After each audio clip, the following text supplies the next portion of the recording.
포레카. 최순실은 왜 그렇게 광고회사 포레카를 뺏고 싶어 했던 걸까요? 당시 이 포레카라는 회사의 지분은 컴투게더라는 광고회사가 상당수 확보한 상태였습니다. 최순실과 차은택이 이 포레카를 뺏으려면 컴투게더의 지분이 필요했죠. 그런데 컴투게더 대표가 이 지분을 넘기질 않는 겁니다. 그러자 협박의 수위는 점점 높아갔고 결국은 묻어버리겠다는 협박까지 나옵니다. 그 음성, 녹취 직접 들어보시죠.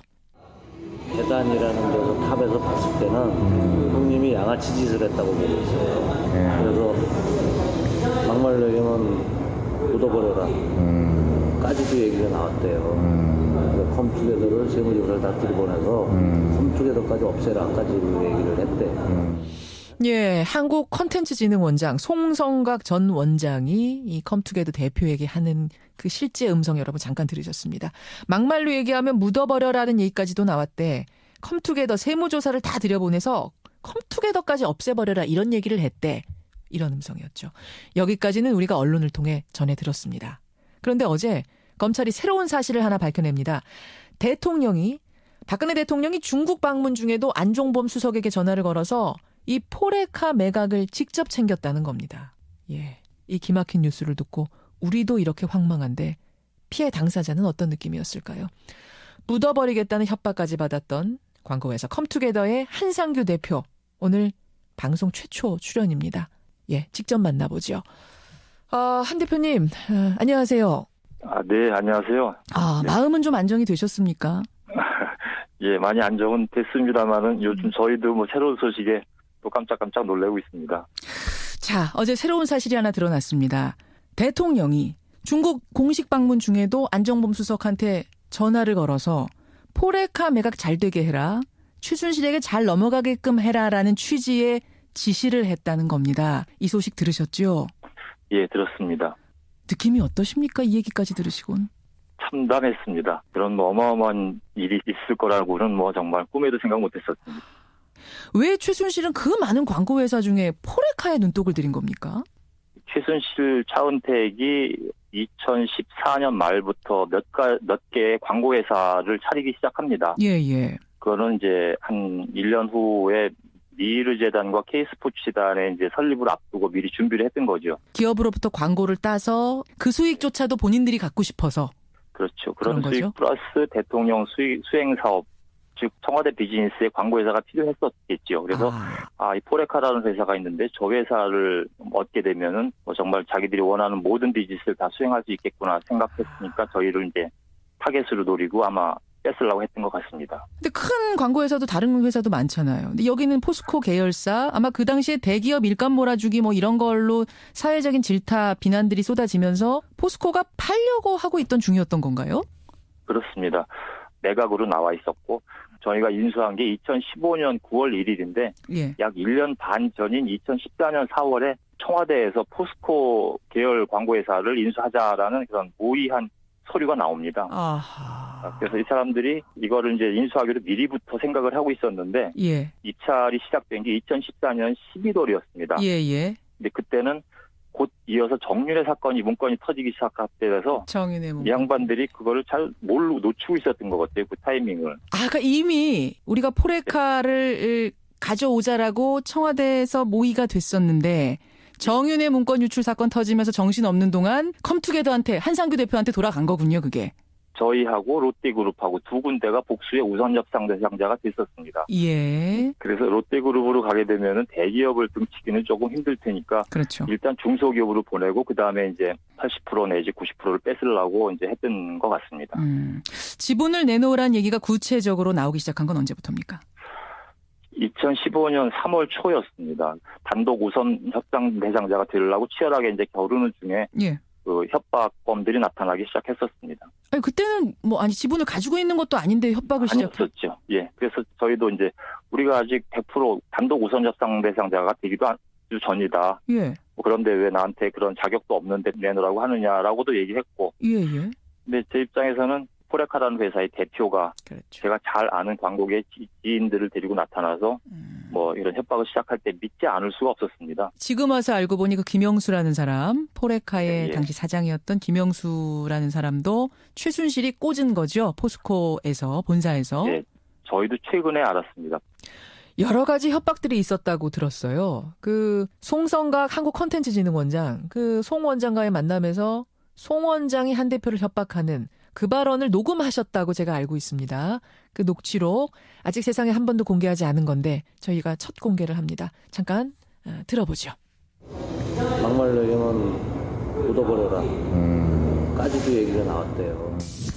예를 들어서 현재 광고주 있지? 거기다 세무조사 다 때릴 수 있어요. 안 되게 하는 방법은 108가지라도 넘어요. 그리고 예를 들어서 제 생각에 뭐 컴퓨터 들어가서 카드 다 까봐라. 골프 친 거, 뭐 기업체 접대, 뭐 이런 기타 등을 다 부셔낼 수 있거든. 그거 갖고 걔들한테 또 겁줄 수 있거든, 광고주도. 이 광고 회사에 광고를 맡긴 광고주들, 그 기업들도 다 세무조사를 때릴 수 있다. 막 이런 얘기까지 나와요. 예. 묻어버려라. 이런 얘기까지도 나오고.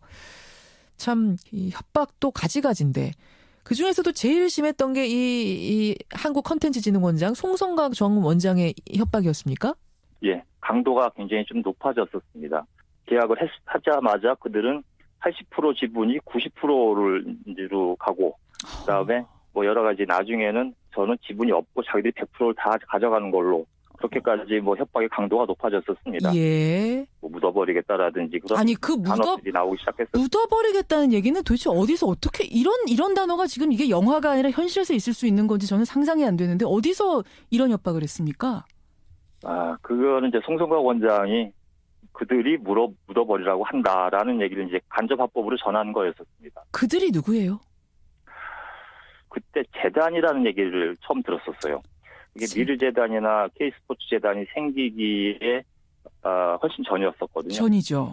예, 그래서 재단에서 묻어버리라고 한다. 이런 얘기가 나왔기 때문에 저희는 그 당시에는 이해를 못했었는데 그 단어를 예. 지금 알고 보니까 이제 그 후에 재단 설립을 염두에 두고 있었던 것 같습니다. 그럼 그 재단은 미르재단, K스포츠재단 결국 최순실이 되는 거네요. 추정이 되네요. 예, 지금 알고 보니까 그렇습니다. 예. 조금 전에 들은 건 이제 만나서 한 협박인데 혹시 전화 협박도 있었습니까? 직접 만났을 때도 들었고 전화로도 들었고 그렇습니다. 전화로도. 그러니까 이게 한두 번 있었던 협박이 아니네요, 보니까. 예, 제가 말을 안 듣고 이제 단독으로 계약하고 인수하려는 자세를 취하니까 이들도 좀 급했든지 계속 그 하루에도 여러 번 전화를 하고 찾아오고 하면서 뭐 강도를 점점 높여갔었습니다. 그렇군요. 회사에 대해서 또는 뭐 저 개인에 대해서 위험 수위가 높은 그런 발언들이 좀 있었습니다. 새벽부터 전화가 왔다 그러면 몇 시부터 전화가 온 거예요, 도대체? 이 양반들이 우회 어르신한테 보고를 한다고 하면서 늘 새벽에 전화를 하고 뭐 밤늦게 전화를 하고 했었습니다. 그래서 대여섯 시쯤에는 전화가 오기 시작했었습니다. 대여섯 시쯤엔 전화가 오기 시작해. 그러면서 위에 분한테 보고를 해야 된다. 근데 위에 분이 오는 위에 분한테 보고를 했더니 이렇게 이제 말씀을 하셨다. 아하. 예를 들면 80%를 자기들이 가져간다고 했을 때 제가 말을 안 들으니까 당신은 배심죄로 우리가 90%를 가져가게 됐고 이제 10%로 줄었다. 그러다가 당신은 지분이 없는 걸로 됐다. 자기들이 100% 가져가고 저는 빵프로다. 뭐 이런 이제 전화가 오기도 하고 그랬었습니다. 세상에. 조폭이 따로 없네요. 국가 권력을 손에 쥐고 하는 그런 조직폭력배라서 정말 이 국가조직폭력배가 아닌가 뭐 이런 생각도 들었습니다. 국가조직폭력배. 아니 그런 협박들을 들을 때 이 말도 안 되는 터무니없는 협박을 들을 때 뒤에 누가 있겠다라고 짐작하셨어요? 그 양반들은 회장님이라고도 얘기하고 어르신이라고 얘기도 하면서 아주 비밀은 보안을 철저히 지켰습니다. 나중에 김영수 대표가 어른이 도대체 누구냐 얘기 좀 해줘라 그랬더니 예. 안종범 수석이다라고 얘기를 그때부터 시작을 했었습니다. 안종범 수석이라고 얘기 들었을 때 그럼 그 박근혜 대통령까지도 연결될 수 있겠구나라는 짐작은 하셨어요? 짐작도 못했습니다. 저는 대통령이 이런 뭐 일에 관여하리라고는 생각을 못했었습니다. 저희도 아주 작은 중소 광고 회사일 뿐이거든요. 예. 뭐 이런데 큰 일을 하셔야 될 분들이 이 작은 이권에 전전긍긍하셨는지 참 안쓰러울 따름입니다. 안쓰러울 따름이지요. 저는 가족들이 그 당시에 느꼈을 두려움 같은 거, 또 우리 한 대표가 느꼈을 두려움, 인간적인 두려움이 어땠을까 싶어요. 뭐 집안도 한 1, 2년 동안은 정말 아주 그 아수라장이었고 뭐 뭐 정말 공포의 도가니였었죠. 공포의 도가니. 아니 이제 아이들은 모르지만 부모 입장에서는 아이들 내보내기도 겁나셨겠어요. 그런 상황이면. 예, 그랬었습니다. 그래서 하여튼 가장으로서 또 사장으로서 뭐 지난번에 청문회에서도 그런 얘기를 했었습니다만 뭐 제가 정말 뭐 특별히 정의롭거나 용감하지 않은 사람인데 그냥 오직 제 가족, 우리 직원들 지키기 위해서 있는 상식적인 일을 했을 뿐인데 어떻게 하다 보니까 최순실에 맞선 회사가 되어버렸어요. 그러네요. 최순실은 아직 인정하지 않고 있습니다. 아직 자신의 혐의 중에 하나도 인정한 거 없거든요. 글쎄 말입니다. 예. 앞으로 이 사건 어떻게 해결되기를 바라십니까? 피해자로서.